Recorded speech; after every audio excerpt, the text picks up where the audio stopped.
Okay, my vision towards our youth, all I can say is just love yourself, appreciate yourself, stop doing what others want you to do, stop pleasing the society, just do what you love. As Bella, what do I love? What do I do? Do I love nature? Do I love traveling? Do I love doing this? Just do as you, be yourself, love yourself. That's all I can tell everyone. Stop doing what others want you to do. Like my mom might want me to be a doctor, my mom might want me kuba nyine munyamakuru, sinkora ibyo mama yifuza ahubwo nkora icyo ngewe nshaka. Hari igihe tubaho turi gufufinga icyo umubyeyi yabayeho yifuza kuba doctor agashaka umwana we ari byo azaba.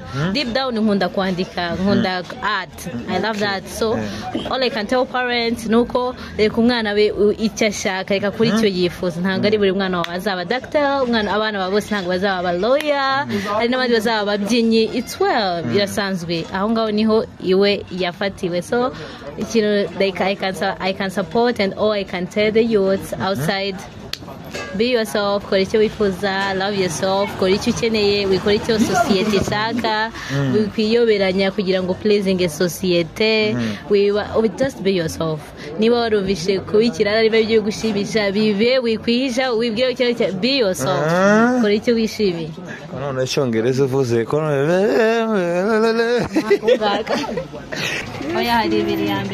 yes. So you talked to the Okay, I was saying the power of communication.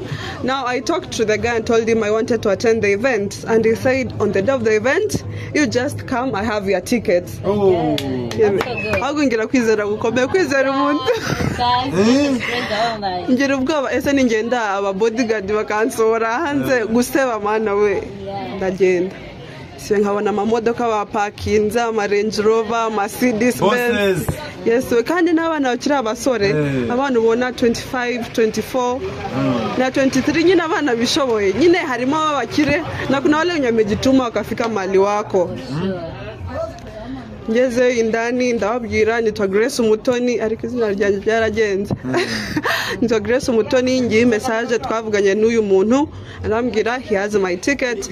No kuvugana nayo yarambwiye, tatuvugana no muntu zarambwira I like your confidence, the way wavuze ikibazo cyawe nyine ugenda uri direct, ari ukuntu tuvuga ibintu byacu tukisha nyuma ngo njye nageze kuri point straight to the point. Ndagenda mubwira nicyo kibazo mfite, ariko nshaka kubona uno muntu kandi nshaka kugira impact muri kino kiganiro, muri no event. Yari event iminsi 3. Ndagenda bahita bampereza kanuze gakomo. Imagine regular bariko bishura 10,000, naho mbwira VIP bariko bishura ngahe ndimubakire muri yo. Icyo nashaka kuvuga nuko the power of communication icyambere, icya kabiri ni ugushakisha izo opportunities. Ntago zagusanga mu nzu, ntago zaca mu babyeyi bawe, ni wewe wenyine ugenda uzishakisha. Ugenda kuri social media, yes turascrollinga cyane, nanjye ngira icyo kibazo cyo guscrollinga cyane, ariko nicyo uzukuramo. Ngewe icyambere nakuyemo nuko narascrollinze mbona ikintu kigira impact ku buzima bwanjye kandi cyayigize. Event nagiye mu minsi 3, hariho abantu bigisha ibintu bikomeye, aba entrepreneur, abantu bafite ama business akomeye, aba doctor, abantu nyine bagize icyo bakora mu buzima. Ni naho wahise ukuramo opportunity yo kubona scholarship ya university? Oya, nayibonye bitandukanye, ariko nyine iyo ni one of the opportunity ushakisha wenyine uzakoresha iyo talent yawe. Icyo navuga kuba barangiza form 4 ntibakomeze. First of all, ntago twirengagije kuko hari abarangiza bakabura ubushobozi, ntago tubyirengagije pe, birahaba kandi n'ubuzima. Hari n'abarya barangiza ababyeyi barashoboye cyangwa barafite opportunity yo kubona scholarship ariko akabica amazi, akumva gushakwa ari byo byihutirwa, ukumva gushakwa cyangwa kuba mu buzima nyine budakomeje amasomo ari byo byiza. icyo nababwira nuko hanze hari opportunity nyinshi wabuze niyo scholarship yo kujya ku ishuri. There are a lot of things. Njye ndatanga example ntarinjira campus ubu nyine ndi campus. Hari ibintu tujya dukora after form 4 yabaye nyine like a tradition. You can do computer packages kugira ngo umenye machine, umenye ibintu biri basic bya computer byanaguhereza n'akazi in the near future. Uzi ko muri Kenya hariho ahantu hari free ugenda ukahigira ku buntu ukiga amezi 3 ku buntu wiga ibintu bya computer ku buntu uri umunyamurenge uri umunyakenya uri umusudani buri muntu wese. Icyo nshaka kuvuga the point is ntago dushakisha opportunity cyangwa ntago tubyishakishamo kubera opportunity ziruzuye n'ukuri, ahubwo niyo ugenda kuzishakisha. Ntago umuntu urangiza form 4 bazaza bagushirikiye ko mu kanwa ngorye no ugenda kubishakisha nk'umuntu mukuru. Kera uri umuntu mukuru society rakubona ko uri umuntu mukuru no ugenda ukazishakisha ukabyishakamo ukanavugisha n'abantu kubera kugira ngo ngiye mbone iyo opportunity yo kugenda kwiga computer meza nta n'igiceri cya 5 nishura ari itike yanjye gusa njyanayo nuko nabyishakishijemo ugashaka niyo connection. Icyo nshaka kuvuga nuko tugomba kugira iyo willingness cyangwa ubushake bwo gushaka izo opportunity kubera turi abantu bakuru. Nta munsi umuntu azaza kukubwira ngo haguruka ngo nakubone opportunity niwe wenyine. Bakunzi ba Madego TV ndetse n'abamuriri TV show tubahaye ikaze mu biganiro byacu. Twongeye kubaramutsa tubabwira ngo shalom, amahoro y'umwami Yesu aganze imitima yanyu ndetse n'imiryango yanyu aho muherereye hose. Tunawatambua uwepo wenu katika channel hizi zetu mbili, antuka tunawarespekte coup de chapeau sana sana. Wei mwushafanya ushajiabone, wei niko nakuona. Merci beaucoup. Aujourd'hui siko mie peke, niko na guest of honor, abageni bicubahiro mu Kinyamurenge bazavango na abageni abashitsi bimena, abashitsi bahire murakaze neza. Hello. Amakuru yawe ni meza. Ndabona ukeye urasa neza. Merci. Akanyana k'Imurenge. Witwa nde? Bella. Okay. Mugenzi wawe bimeze bite wangu? Ndabona wambaye amadineti. Bazavanga abakobwa b'abanyabwenge bakunze kwambara amadineti cyane cyane abadocteri. Niko kuri. Niko kuri. By the way, nigeze mbona ahantu hamwe wakoze ikiganiro wavuze icyongereza kuva navi Bukavu. Twebwega abantu bo muri francophonie uwo kwa munkanga gucya kandi gutavuze n'ibintu birenze. Mu Gifaransa. Make nikianza ongea Francais mtashituka sana. Make hiki kiganiro ni kushitulana. Mimi nabashitula na mwe munanishitula. Unaona sasa Kiswahili ya huko mko juu yangu sana, na mimi sasa tukienda kuya RDC mimi nabapiga kompe. Haji isina jawe, remind me your name. Nitwa Bella. Okay, Nigena. Ubu nyine ndashaka ngo describing yourself. Who are you? Jewe.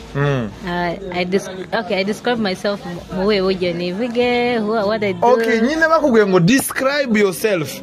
Kandi ntibakubwiye ngo muri department cyangwa se. Okay. Just who is Bella? Bella is a young lady who has a big vision, who dreams higher, who loves others, and always wish to support everyone. What's your hobby? My hobby? I love nature, traveling. Yeah. Thank you so much. Here we have another beautiful girl. Machoine. I'm sorry. Ni y'ubwenge ntabwo ari y'amaso. I think na yakuzuia pia vumbi. Nairobi tuko na kavumbi, si ndio? Bimeze bite? Okay, who are you? My name is Grace Umutoni. Icyambere ndi umunyamugisha. A blessed girl. A blessed nyine mu buryo muvuze Umutoni cyangwa Grace. Urabyumva ko ari izina rikomeye cyane. Amazina yawe nyine nigitwa amatwi cyo byumva cyane.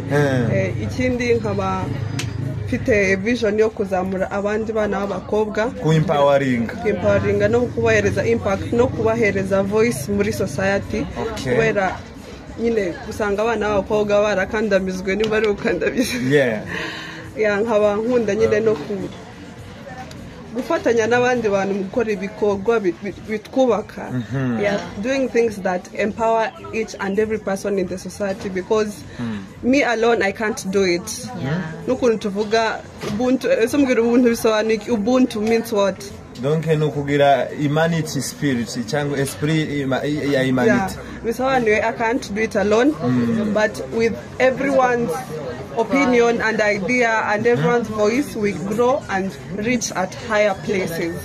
Noneho bimwe simpanyumva. No zakomeza ndikirize ngo yes.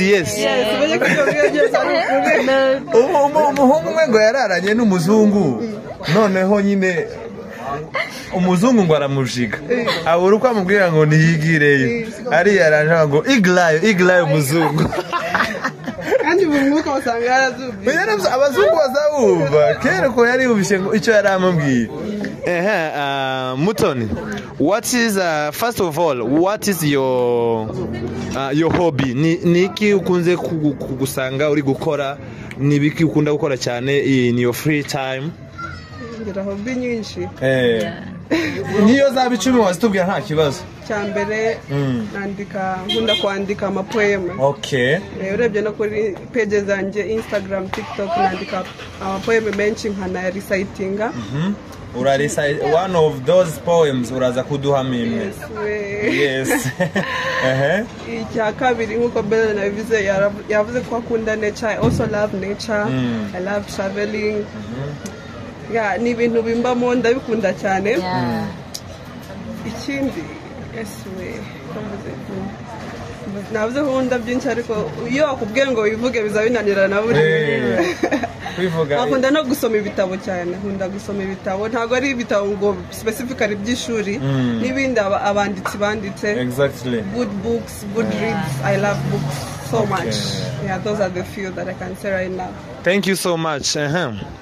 Right now bakubajije ngo vision yawe cyangwa se vision ufite towards our youth niki? Okay, my vision towards our youth, all I can say is just love yourself, appreciate yourself, stop doing what others want you to do, stop pleasing the society, just do what you love. As Bella, what do I love? What do I do? Do I love nature? Do I love traveling? Do I love doing this? Just do as you, be yourself, love yourself. That's all I can tell everyone. Stop doing what others want you to do. Like my mom might want me to be a doctor, my mom might want me kuba nyine munyamakuru, sinkora ibyo mama yifuza ahubwo nkora icyo ngewe nshaka. Hari igihe tubaho turi gufufinga icyo umubyeyi yabayeho yifuza kuba doctor agashaka umwana we ari byo azaba. Deep down nkunda kwandika, nkunda art. I love that. So all I can tell parents nuko reka umwana we icyo ashaka reka kuri icyo yifuza. Ntabwo ari buri mwana wazaba doctor, abana bose ntabwo bazaba lawyer, hari n'abandi bazaba ababyinnyi. It's well, birasanzwe aho ngaho niho iwe yafatiwe. So like I can support, and all I can tell the youths outside, be yourself, kora icyo wifuza, love yourself, kora icyo ukeneye, wikora icyo society ishaka, wikwiyoberanya kugira ngo pleasing society. Just be yourself. Niba warumvishe kubikira ari byo gushimisha bibe wikwisha wibwira icyo be yourself, kora icyo wishimiye. None cyongereza uvuze ko wa mwabasore mungira ko murumva abandi bana ukuntu bagize. Okay, what's your level of education niba atari ibanga? Okay, I just finished high school, planning to join college. You were planning to join college? But right now I'm working. Now you are working. Okay, ukora iki kugira ngo wenda niba ari ibicuruzwa tuguteze imbere? Okay, so first welcome to MJ Collection. We do sell clothes here. Tugurisha imyenda ko muribona ko turi mu iduka. Abaje batugana nabo baje kugura Grace nawe barangije bati dukora ikiganiro. Aho bari kubona ni mu iduka ry'imyenda. Mwasanga imyenda myiza cyane iy'abagabo, iy'abakobwa, mwenda wose wifuza turakuzanira. Turaza gushira nimero hasi. so hano nicyo kintu dukora tugurisha imyenda myiza cyane ifite quality material umva Grace yabivuga niba ubizi niba ukiriho cyane yatikinze hama ikindi I do social media management ndiyo kazi ndikora right now which is not easy. Everything needs education, needs skills umva ntabwo byoroshye yeah.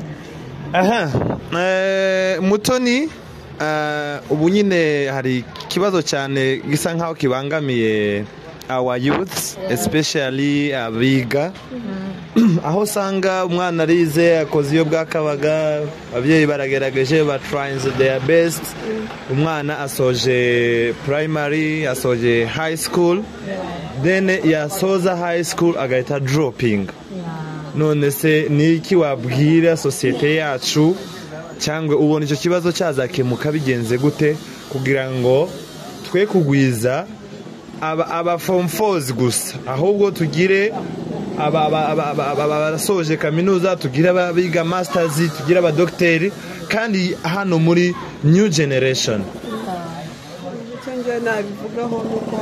You can have the microphone. Okay, thank you. Icyo nabivugaho nuko icyambere ndakunda kubwira abantu first of all you are enough.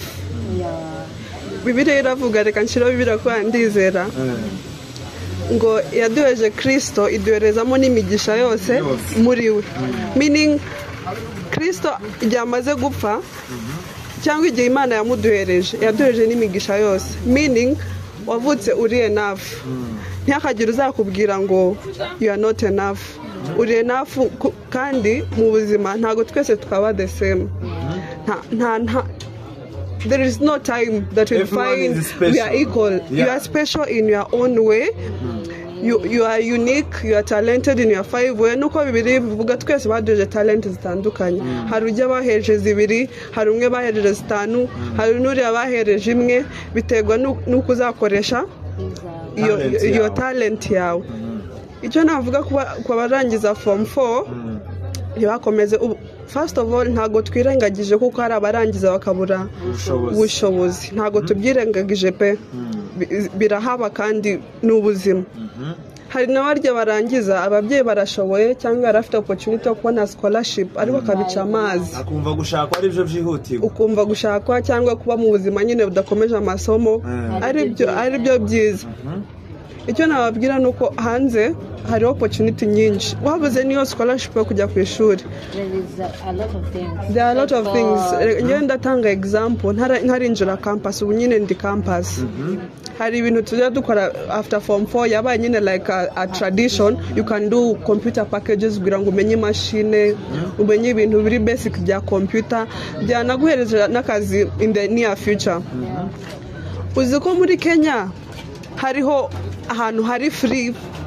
ugenda ukahigira ku buntu ukiga amezi 3 ku buntu hari wiga ibintu bya computer ku buntu uri umunyamurenge uri umunyakenya uri umusudani buri muntu wese icyo nshaka kuvuga the point is ntago dushakisha opportunity cyangwa ntago tubyishakishamo kubera opportunity ziruzuye n'ukuri ahubwo no gwenda kuzishakisha ntago umuntu urangiza form 4 bazaza bagushirikiye ko mu kanwa ngorye no genda kubishakisha nk'umuntu mukuru kera uri umuntu mukuru society rakubona ko uri umuntu mukuru no ugenda ukazishakisha ukabyishakamo ukanavugisha n'abantu kubera kugira ngo ngiye mbone iyo opportunity yo kugenda kwiga computer meza nta n'igiceri cya 5 nishura ari itike yanjye gusa njyanayo nuko nabyishakishijemo ugashaka niyo connection icyo nshaka kuvuga nuko tugomba kugira iyo willingness cyangwa ubushake bwo gushaka izo opportunity kubera turi abantu bakuru nta munsi umuntu azaza kukubwira ngo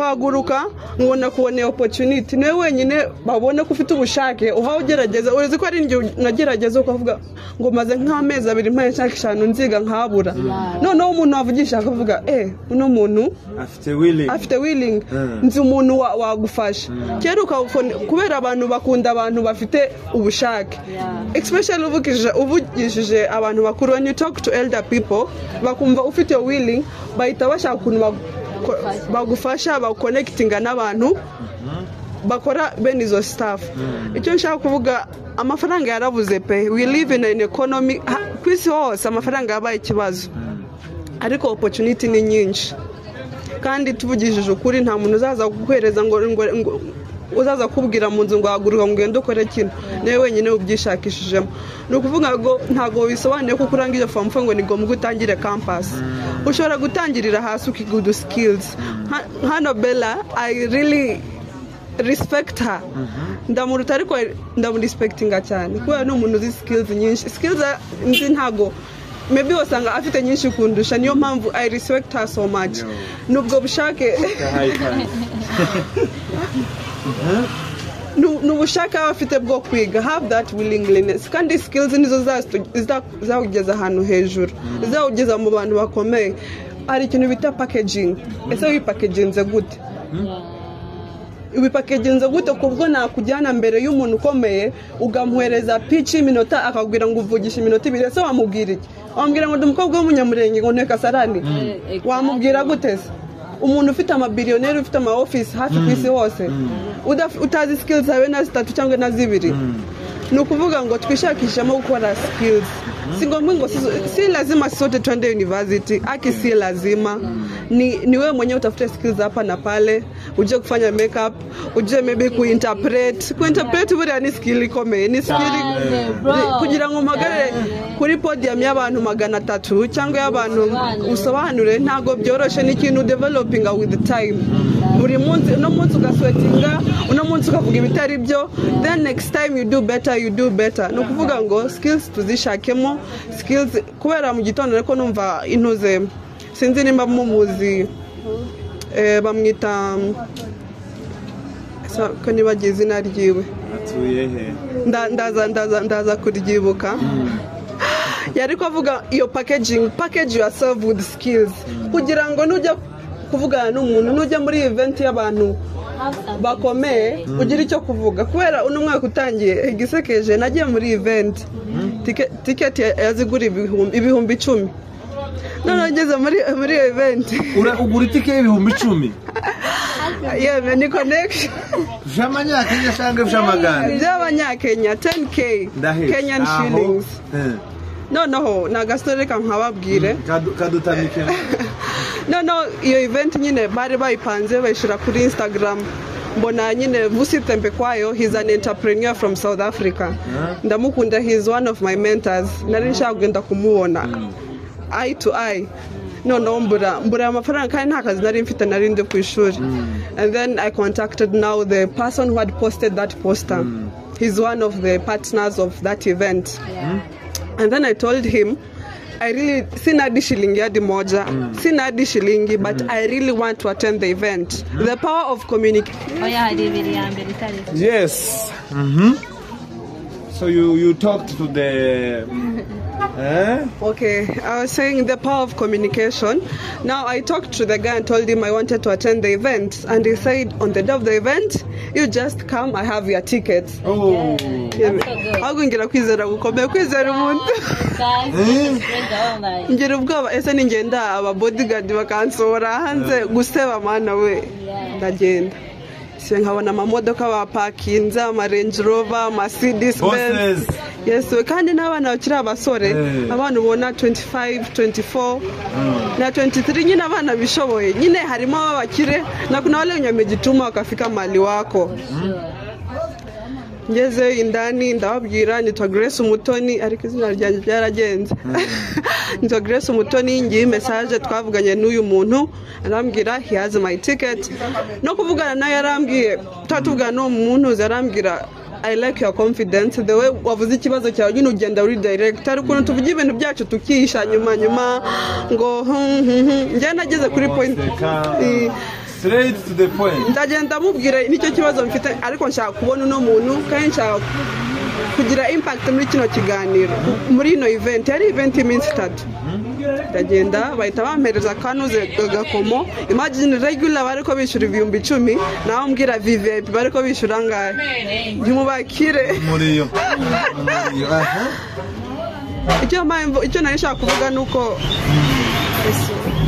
nuko the power of communication icyambere icya kabiri ni ugushakisha izo opportunities ntago zagusanga mu nzu ntago zaca mu babyeyi bawe ni wewe wenyine ugenda uzishakisha ugenda kuri social media yes turascrollinga cyane nanjye ngira icyo kibazo cyo guscrollinga cyane ariko nicyo uzukuramo ngewe cyambere nakuyemo nuko narascrollinze mbona ikintu kigira impact ku buzima bwanjye kandi cyayigizeho event nagiye mu minsi 3 hariho abantu bigisha ibintu bikomeye aba entrepreneur abantu bafite ama business akomeye aba doctor abantu nyine bagize icyo bakora mu buzima ni naho wahise ukuramo opportunity yo kubona scholarship ya university nayibonye bitandukanye ariko nyine iyo ni one of the opportunity ushakisha wenyine ushakisha n'ubugenda no kuri social media kuri TikTok Instagram shakisha mo opportunity ziri ahantu hose ugire mindset yo kubona hano nabona opportunity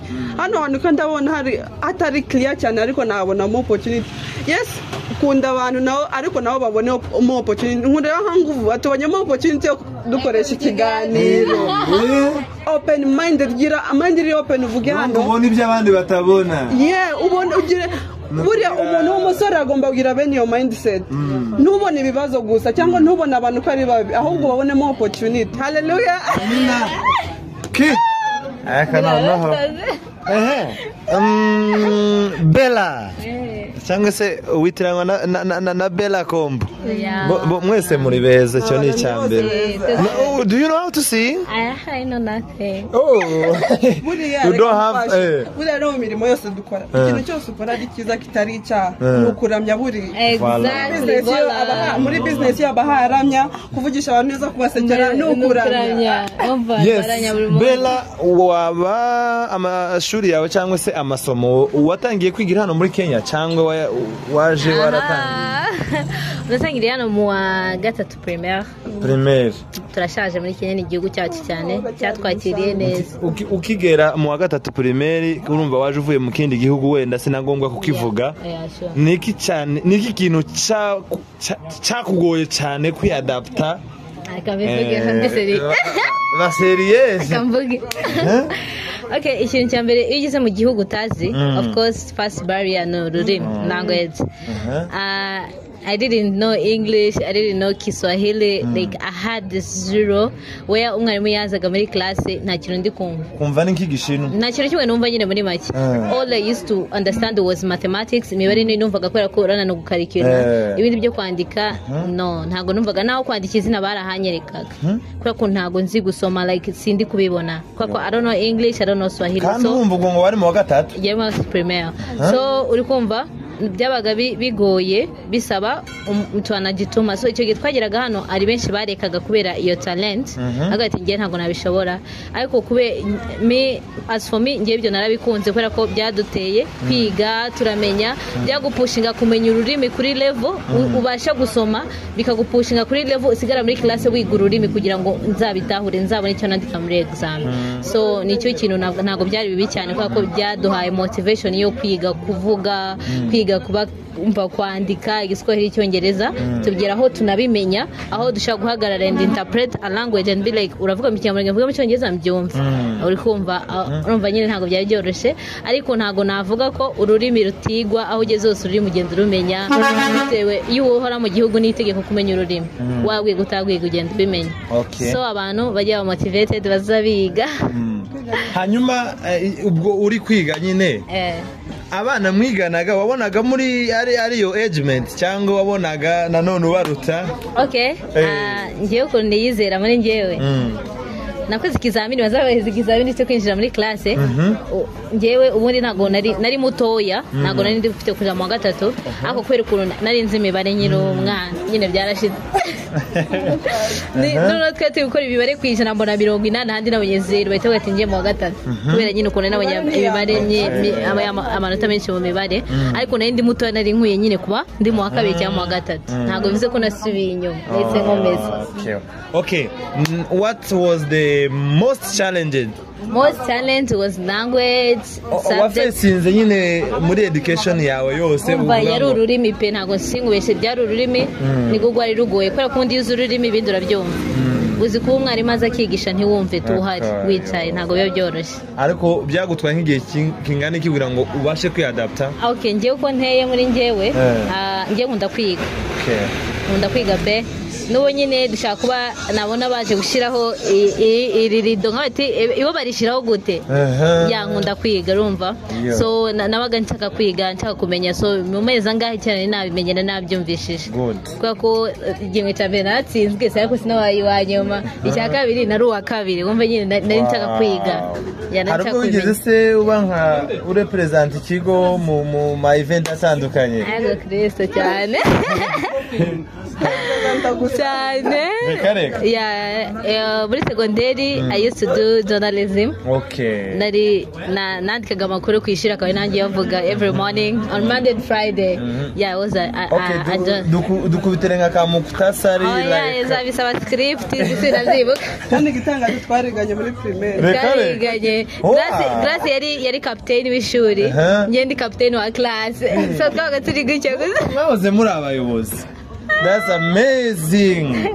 Hanyuma se niki kintu gishobora kuba cyarakubabaje muri education yawe mu myigire yawe guhera muri primary to high school kugeza usoje kugeza n'ubu nyine uzuregreta ndandigreta ikintu cyakwa cyarambabaje ego ndingikira ayesha ntabwo navuga ko ari ikintu cyambabaje kwishurwa ko education bajya bavuga amashuri muri Kenya aragoye ariko ari fun wiga nk'ibintu byinshi utahura byinshi umenya ubwoko bw'abantu batandukanye imico y'abantu batandukanye nyine ubwoko bwose urabumenya pe so biba biri fun ku muntu ukunda kuadapta uri kumwe n'abantu benshi ntabwo navuga ko ari ikintu nshaka kuba ndigrating. Okay, igihe result za SNKCPE KCSE donc zo form 4 igihe wari uzitegereje wumvaga gute? Okay, at first iri gukora national exam of course you have to be tensed ariko everything was good on my side. I regret nothing na kimwe nashenje Imana ko Imana yarahoze iracyana hari umva yaradufashije aho school fees byangaga ariko byarakundaga aho byanze twagendaga ku ishuri umva ntibatwirukane umva nta na kimwe nashenje Imana pe ko yarahabaye. Gira inama ubwira abakobwa b'abanyamulenge bafite opportunity yo kwiga ariko batayikoresha. Okay. Reka babwire ikintu kimwe ikibazo cy'abanyamurenge tugiranye kimwe rero twige dukura twumva ko gushakwa ariyo priority mu buzima ari cyo kintu cya mbere umuntu agomba ku achievinga ari ikintu njye nababwira gushakwa it's not a must kuri njye ntabwo numva ko ari itegeko cyane mu gihe byabaye sawa mu gihe bitabaye sawa ntubifate nk'ari cyo kintu cy'ingenzi ushaka ku achievinga cyane kirenze ati iyi ni achievement ya mbere nakora nayo ntabwo nanze ko it's an achievement yes but it's not be your priority first impamvu bivuze nuko tukiye nk'abanyamurenge we have no inheritance dufite zero inheritance nta na kimwe expecting ku babyeyi banjye kubera ko turi impunzi nta na land dufite basi ya 2 acres or 0 acres uri kumva right now we are zero turi gukodesha so instead of ngende nkomeze muri ya culture y'iwacu y'ubukene ivuga ati mu rugo rakodesha nanjye ndakodesha dukomeze muri ya systeme idahinduka at least just be educated at least iga basireka mvuga ati reka ntandukana n'ababyeyi banjye bukeya simpore muri ya systeme yo kuvuga ati turabakene good ahubwo reka basi nkora akantu gatandukanye nabyo nige wa mwuga nimba ari engineering. At least if we get to a country, I'll be someone else. Maybe I'll be given a good chair. I'll be someone else. I'll be leading a certain thing. Ariko for us dufata gushaka tukabintu the first priority of which kan ntago culture yacu twayihindura ntago mu gihe utize mu gihe udafite umwanya wo gutahura kumenya aho society igeze aho the technology is going nushaka kwiga nushaka gutahura icyo cyose bro umuhora muri ya system ibi usa mu rugo turi muri 1 bedroom wena kuri gitangaza ja muri 2 bedroom yeah like that kandi still no gukodesha ariko niba ushaka guhindura iyo story ko ati mu rugo ubuzima bugomba gushira we have to have a house, we have to have a land, and we have it here in Kenya that we're gonna have it. Wow. Yeah, okay, that's a mindset, and you'll be like, and after that, well and good, I'll get married. Which getting married it should not be your first priority. Don't believe that ngogonisha kwa hanze nzabaho neza umuntu uri hanze nawe yakena yapa se ko kumenya busanga bibo batari abantu nawe arapfa nawe ubuzima bwahinduka nawe yagwara nimba noneho yagufatiye agukora muri bedsitter gushira muri 5 bedroom umunsi yapfuye wamumanuka zero to the lifestyle wari usanzwemo byose wamuhera hejuru manuke wari wahangishije rero yatambutse no just learn have your ways kora inzira zawe zonyine nubona umuntu ugufasha imbere wango utamubonye nditume accept yourself do what you love kora cyane iko njya mbwira urubyiruko just work learn iga buri munsi technology iri hejuru buri munsi haza nk'ibintu bitandukanye buri munsi everything badinga ikintu gishasha ya TikTok waruzi ejo uzasanga yahindutse ya Instagram waruzi usanga yahindutse so icyo mbifuriza nuko tuzajye twiga tujye tumenya twe kubinjije twe kuba muri system imwe twe guhora muri sako imwe idahinduka tuzenguruka gutyo gusa no we have to change the circle at least come out of the circle be somewhere else which is right. Wow. Akabazo kanyuma ugira ngo uyaze abe dutegurira speech cyangwa se poem just komeza uraduha gusa just na akantu